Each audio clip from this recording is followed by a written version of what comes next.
Welcome student. Next point of our chapter rotational dynamics is angular momentum or moment of linear momentum.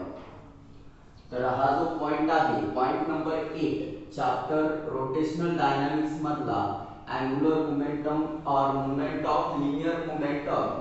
तर या point मध्ये आपल्याला analogous quantity study करायच्या आणि त्याचबरोबर अँग्युलर मोमेंटमचं एक्सप्रेशन डिराइव करायचे.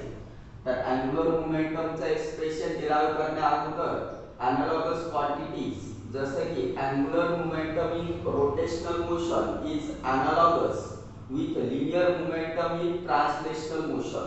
तर पहा एनालॉगस या वर्डचा मीनिंग मराठी मीनिंग आहे सारखेपणा. तर अँग्युलर मोमेंटम आणि लिनियर मोमेंटम यांच्यामध्ये काय सारखेपणा आहे ते आपल्याला अगोदर स्टडी करायचे. तर पहा जसे की पहा रोटेशनल मेकॅनिक्स मध्ये जे लिनियर मोमेंटम आहे हे अँग्युलर मोमेंटम और linear momentum of linear momentum moment of linear momentum याच्याशी एनालॉगस आहे. जसे की टॉर्क हा एनालॉगस आहे फोर्सची. टॉर्क हा एक असा फोर्स आहे जो बॉडीमध्ये रोटेशनल मोशन परफॉर्म करतो.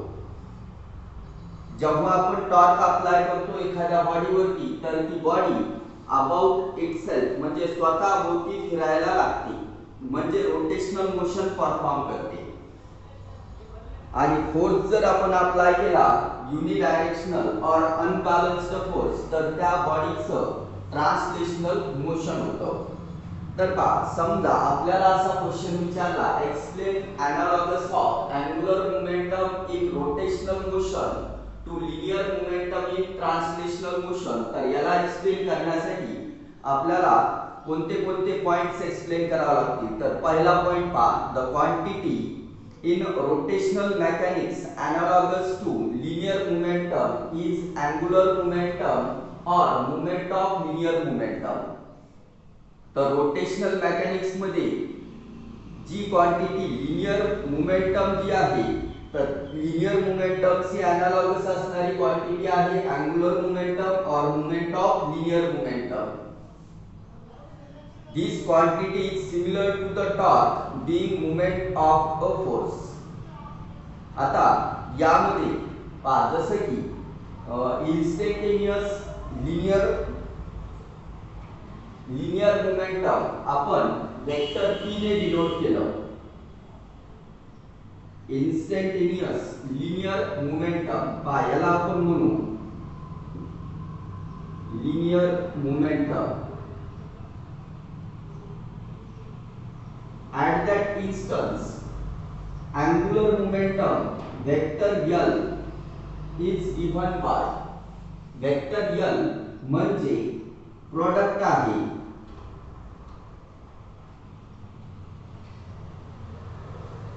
पाहिजे क्रॉस प्रोडक्ट घेतलाय. आता हे जे वेक्टर R आहे तर vector R is the position vector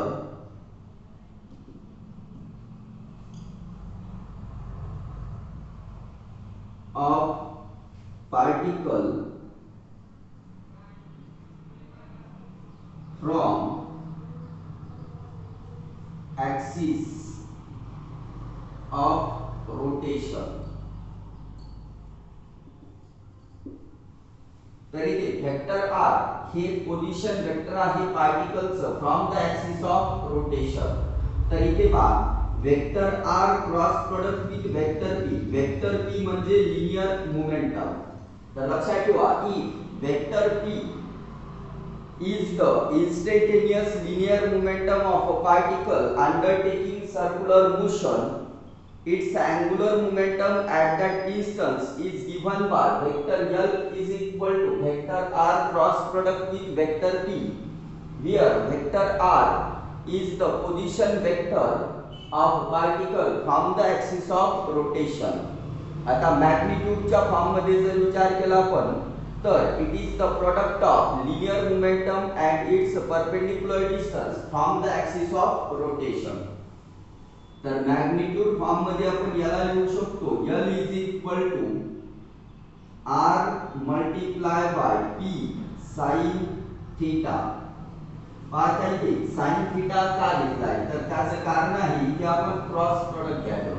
तर जेव्हा क्रॉस प्रोडक्ट असतो तर आपण साइन थीटाने मल्टिप्लाय करतो मॅग्निट्यूड जे असेल त्या वेक्टरचं त्याला. तर थीटा इज इथे आपण एक स्मॉल अँगल कन्सिडर करतोय. Small angle between vector P and vector R. Vector R आणि वेक्टर P मधला थीटा हा एक स्मॉल अँगल आहे. तर L is equal to R multiply by P sin theta असं आपण एक्सप्रेस करू शकतो. आता यावरून पहा expression for angular momentum. Angular मोमेंटमचं जे एक्सप्रेशन आहे तर ते आहे L is equal to I omega. L is equal to I omega and it is analogous to the expression linear momentum चे जे एक्सप्रेशन आहे P is equal to m into v. पहा या दोन इक्वेशन मध्ये हे आहे अँगुलर मोमेंटम आणि हे आहे लिनियर मोमेंटम. तर याला आपण इथे पुढे लिहू अँगुलर मोमेंटम याला लिहू लिनियर मोमेंटम.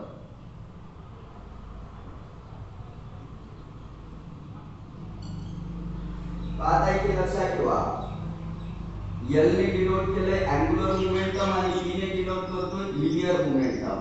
आता इथे I हा एनालॉगस आहे mc म्हणजे moment of inertia is analogous to the mass of the particle और बॉडी. त्याचबरोबर angular velocity is analogous to the linear velocity. तर पहा मोमेंट ऑफ इनर्शिया हा जर रिप्लेस केला आपण मास या क्वांटिटीने तर आपण इथे म्हणू शकतो की moment of inertia which is the physical significance of that object. तर expression for angular momentum L is equal to I omega is analogous to the expression P is equal to mv of linear momentum if the moment of inertia I replaces mass which is its physical significance. तर आपण physical significance मध्ये पाहिलं होतं की moment of inertia हा depend असतो मास वरती. तर इथे लक्षात ठेवा I आणि m हे एनालॉगस आहेत म्हणजे मोमेंट ऑफ इनर्शिया हा रिप्लेस करायला मासला. तर हे झालं analogous of angular momentum in rotational motion to linear motion in translational motion. तर यामध्ये आपण काय काय पाहिलं पहा जी क्वांटिटी रोटेशनल मेकॅनिक्स मध्ये एनालॉगस आहे लिनियर मोमेंटमच्या ती आहे अँगुलर मोमेंटम और moment of linear momentum. It is similar to the torque being moment of a force.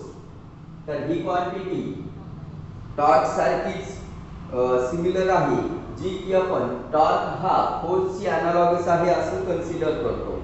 If vector p is the instantaneous linear momentum of a particle undertaking circular motion, its angular momentum at that instance is given by vector L is equal to vector R cross product with vector P, where vector R is the position vector of the particle from the axis of rotation.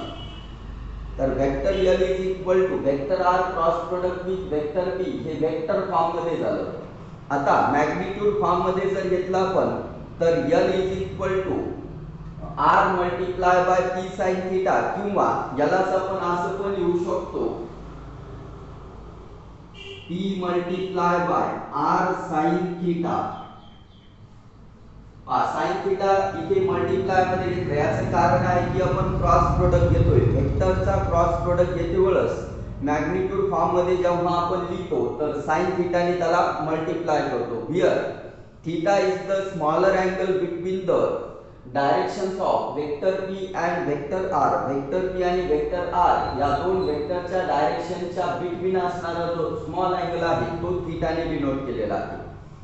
आता expression for angular momentum हे L is equal to I omega, आणि जर आपण लिनियर मोमेंटमचं expression पाहिलं तर P is equal to mv if the moment of inertia I replaces mass which is its physical significance. तर इथे आपण I हा m ला रिप्लेस करायला आहे, म्हणजे मोमेंट ऑफ इनर्शियाचा हा एक फिजिकल सिग्निफिकन्स आहे.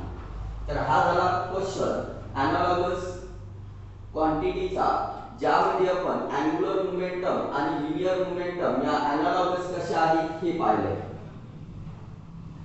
आता याच पॉइंट मध्ये तुम्हाला सेकंड क्वेश्चन जो आहे, तर क्वेश्चन असा विचारला जाऊ शकतो, derive an expression that relates angular momentum with the angular velocity of a rigid body. तर नेक्स्ट जो क्वेश्चन आहे तो अँग्युलर मोमेंटमचं एक्सप्रेशन आपल्याला डिराइव करायचं आहे. तर क्वेश्चन कसा विचारला जाऊ शकतो, क्वेश्चन असा आहे, derive an expression that relates derive an expression that relates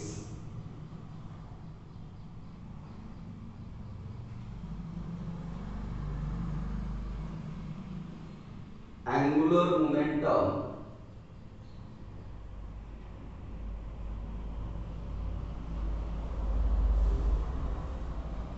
with the angular velocity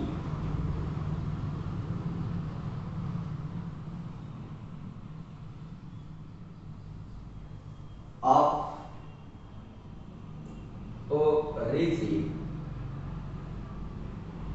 body.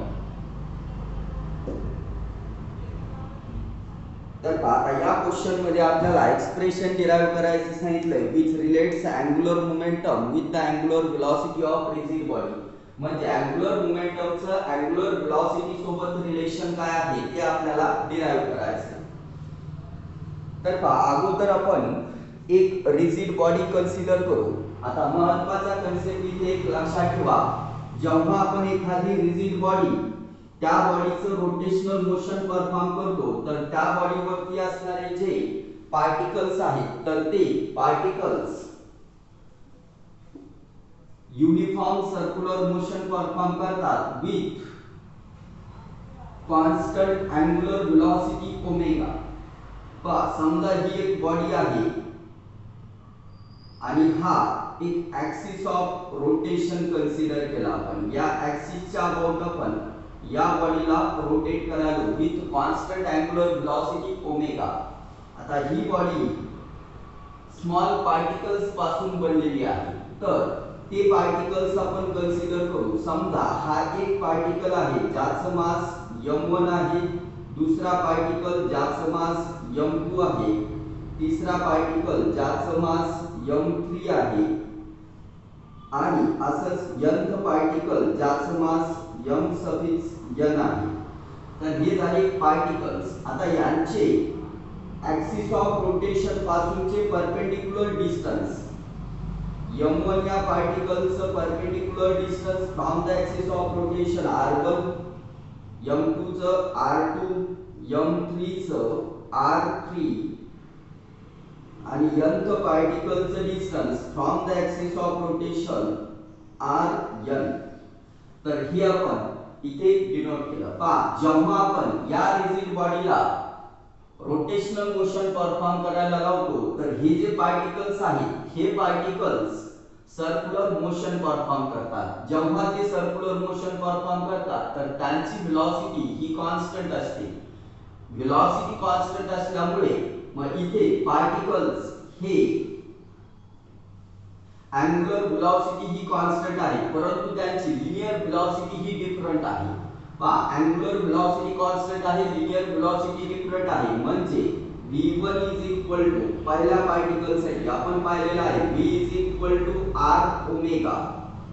तर r म्हणजे distance from the axis of rotation घेतलेला आहे, तर पहिल्या पार्टिकल साठी v1 इज इक्वल टू हे होईल r1 ओमेगा, त्यानंतर v2 is equal to r2 omega. या फॉर्म मध्ये आपल्याला vn इज इक्वल टू लिहिता येईल rn ओमेगा.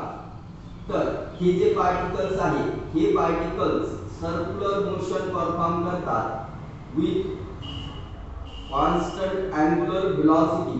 जेव्हा हे पार्टिकल्स सर्क्युलर मोशन परफॉर्म करतात, बॉडी जेव्हा रोटेशनल मोशन परफॉर्म करते, तेव्हा लक्षात ठेवा अँगुलर वेलोसिटी ही कॉन्स्टंट असते.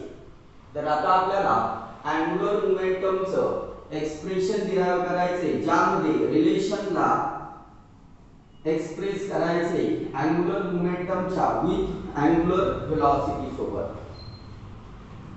तर का आन्सर मध्ये आपण अगोदर एक डायग्राम ड्रॉ करणार.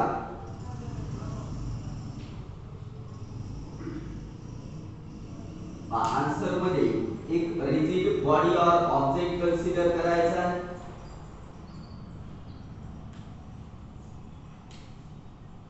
एक रिजिड बॉडी कन्सिडर केली आपण.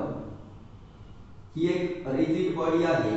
ऍक्सिस ऑफ रोटेशन या पॉइंट मधून पास होणारी एक लाईन ड्रॉ करतोय. Axis of rotation passing through centre मधून गेलो आपण, तर एक व्हर्टिकल लाईन ड्रॉ करायची आहे जी की ऍक्सिस ऑफ रोटेशन असेल.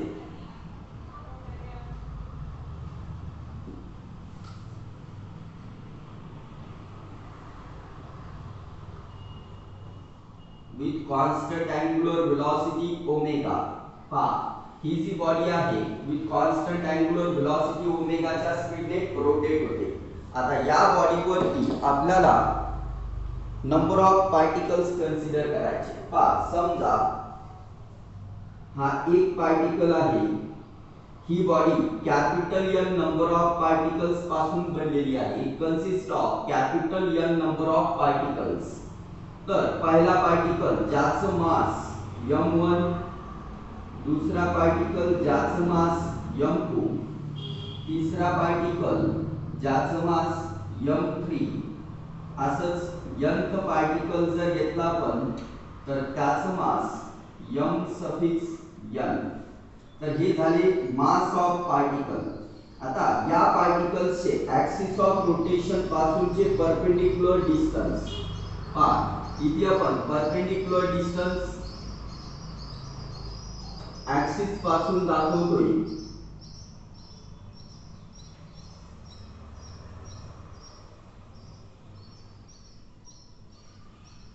m1 हा पार्टिकल r1 एवढ्या परपेंडिक्युलर डिस्टन्स वरती आहे. m2 हा r2 एवढ्या परपेंडिक्युलर डिस्टन्स वरती. m3 हा r3 एवढ्या परपेंडिक्युलर डिस्टन्स वरती.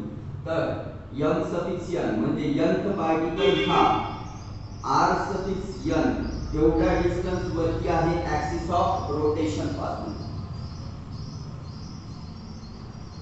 पहा a body of n particles.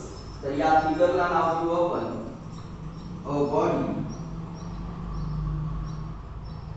Of capital N particles. तर या बॉडी मध्ये capital N number of particles आहे. आता एक्सप्लेनेशन मध्ये आपण काय काय लिहू शकतो. Consider a rigid object rotating with a constant angular velocity omega about an axis perpendicular to the plane of the body. तर हा जो प्लेन आहे या बॉडीचा, या बॉडीच्या प्लेनला हा जो व्हर्टिकल लाईन ड्रॉ केलेला ऍक्सिस आहे हा परपेंडिक्युलर आहे. आता ही बॉडी यामध्ये n नंबर ऑफ पार्टिकल्स आहेत, म्हणजे आपण पॉइंट असा लिहू शकतो. Let us consider the object to be consisting of capital N number of particles of masses m1, m2, m3 up to m suffix n at respective perpendicular distances. त्या पार्टिकल्सचे respective perpendicular distances r1, r2, r3 up to r suffix n from the axis of rotation. असा आपण second point लिहिला explanation मध्ये. As the object rotates, मी तुम्हाला अगोदरच सांगितलंय की जेव्हा ऑब्जेक्ट रोटेट होतो, all the particles perform UCM with the same angular speed omega but with different linear speeds. V1 is equal to R1 omega, V2 is equal to R2 omega up to Vn is equal to Rn omega. तर हा तिसरा point लिहिला आपण. पहिल्यापासून पुन्हा सांगतोय, एक rigid body consider केली किंवा एक रिजिड ऑब्जेक्ट कन्सिडर केला which is rotating with a constant angular velocity omega. आता इथे लक्षात ठेवा angular velocity ही कॉन्स्टंट आहे about an axis perpendicular to the plane of the body.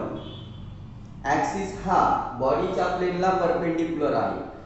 Now consider the body or object consists of capital N number of particles. Capital N number of particles. Consider body or object consists of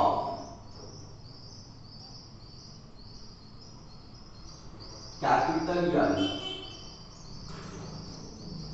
number of particles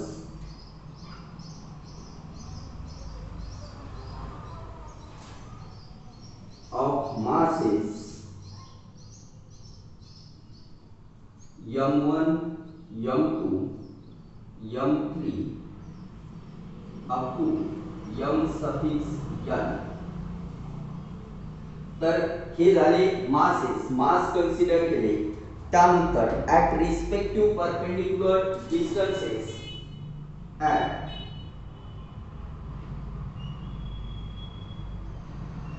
respective perpendicular distances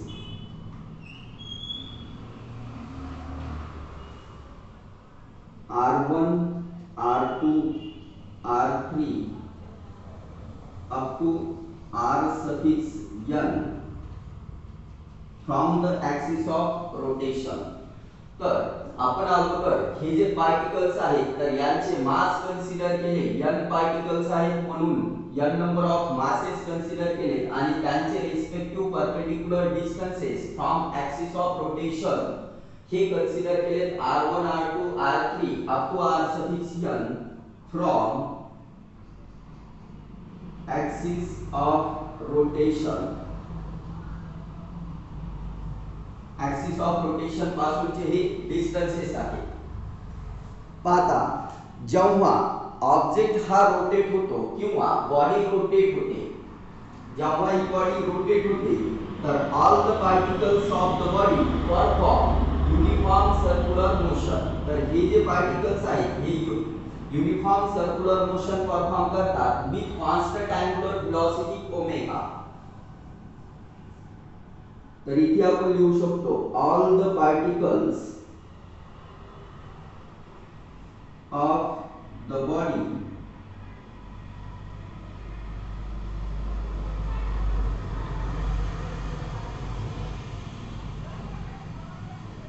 perform UCM with constant angular velocity omega but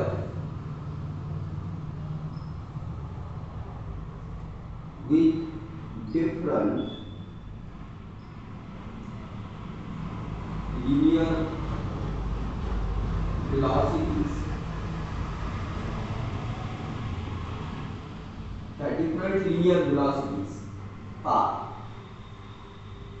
when the object rotates, all the particles of the body perform UCM with constant angular velocity omega but with different linear velocities.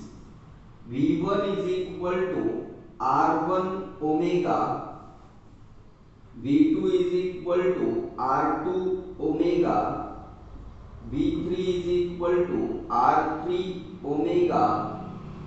Similarly, Vn is equal to R suffix n omega.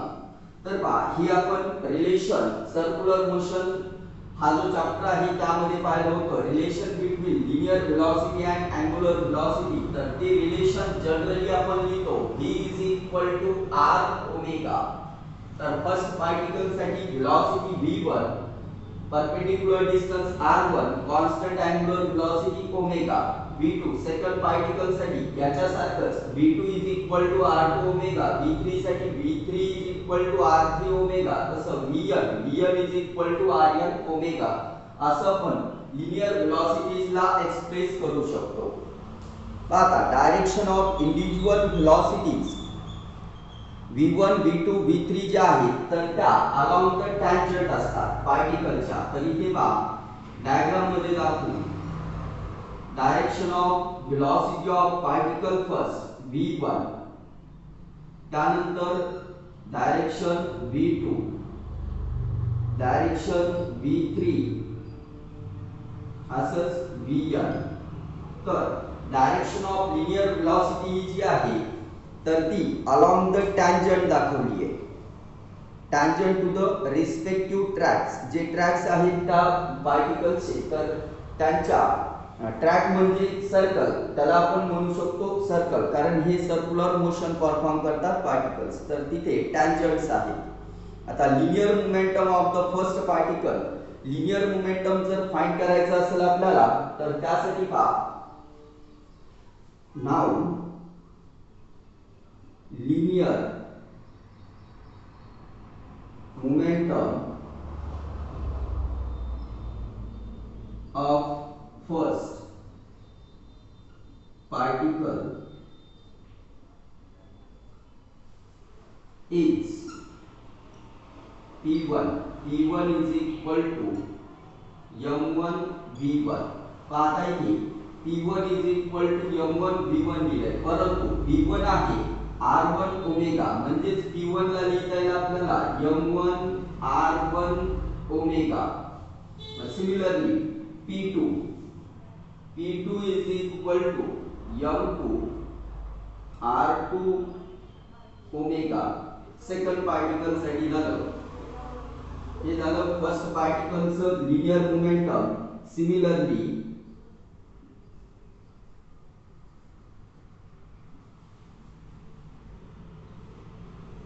P2 is equal to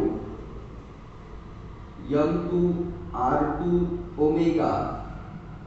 P3 is equal to m3 r3 omega up to P suffix n, that is linear momentum of nth particle mn r suffix n omega.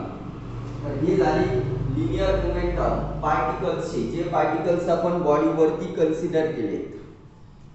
आता linear momentum याची direction is along the direction of linear velocities. तर ह्या linear मोमेंटमची जी direction आहे ती linear व्हेलॉसिटीच्या डायरेक्शनला आहे. आता इथे पहा v1 च्याच अलोंग p1 येईल, v2 च्या अलोंग p2, v3 च्या अलोंग p3, तसंच vn च्या अलोंग pn. तर ह्या झाल्या लिनियर मोमेंटमच्या डायरेक्शन्स. पाहता जर आपण angular momentum of the first particle find केलं, therefore angular momentum of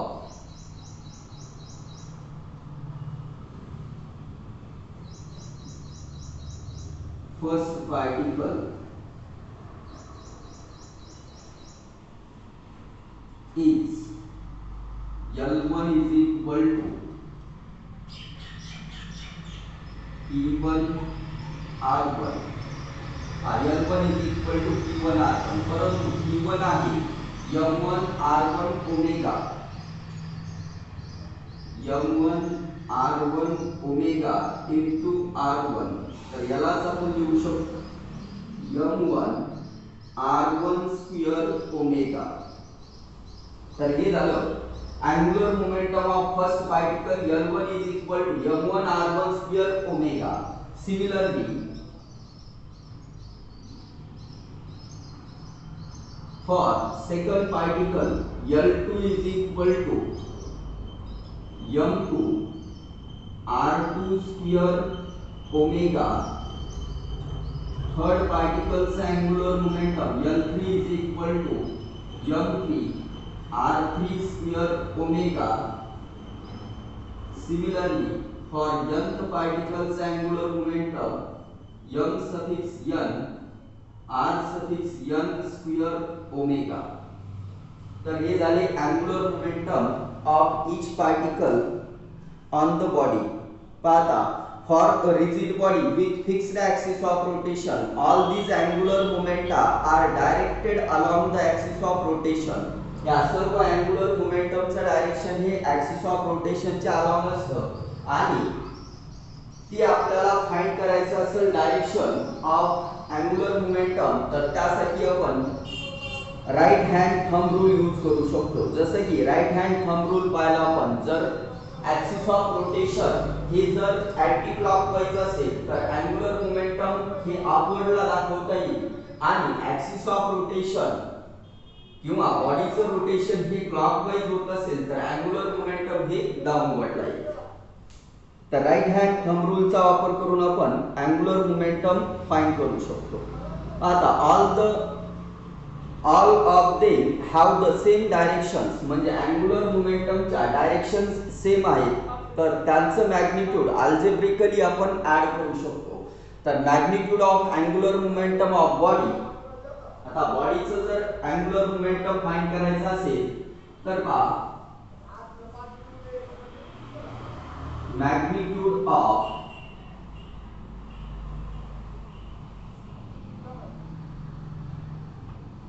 angular momentum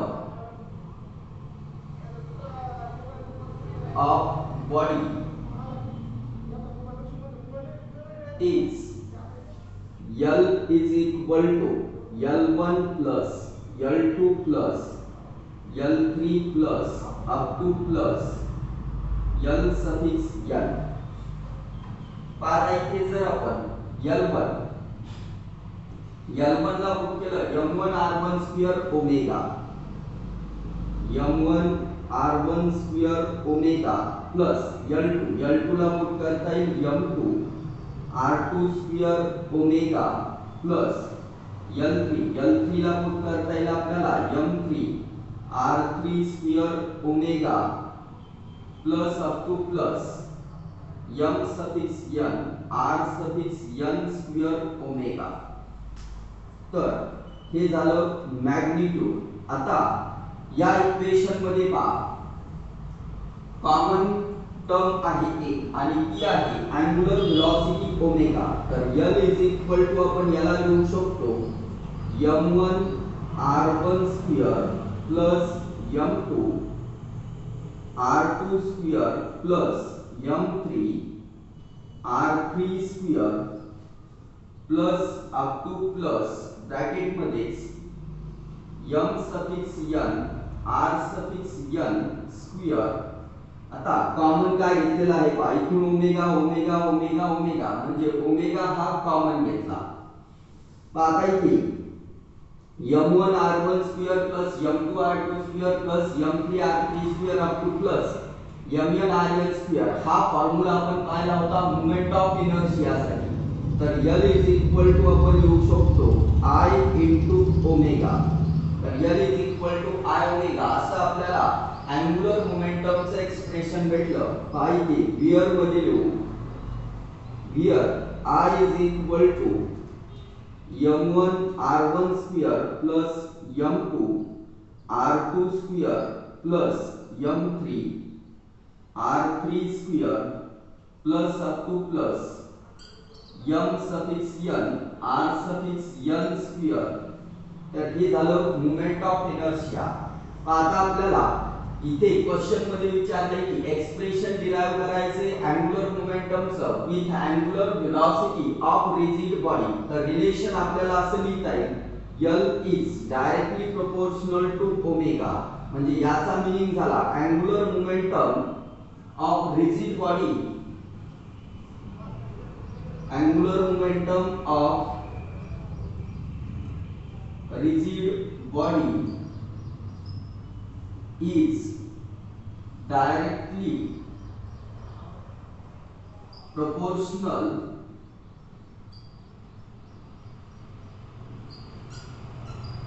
to its angular velocity.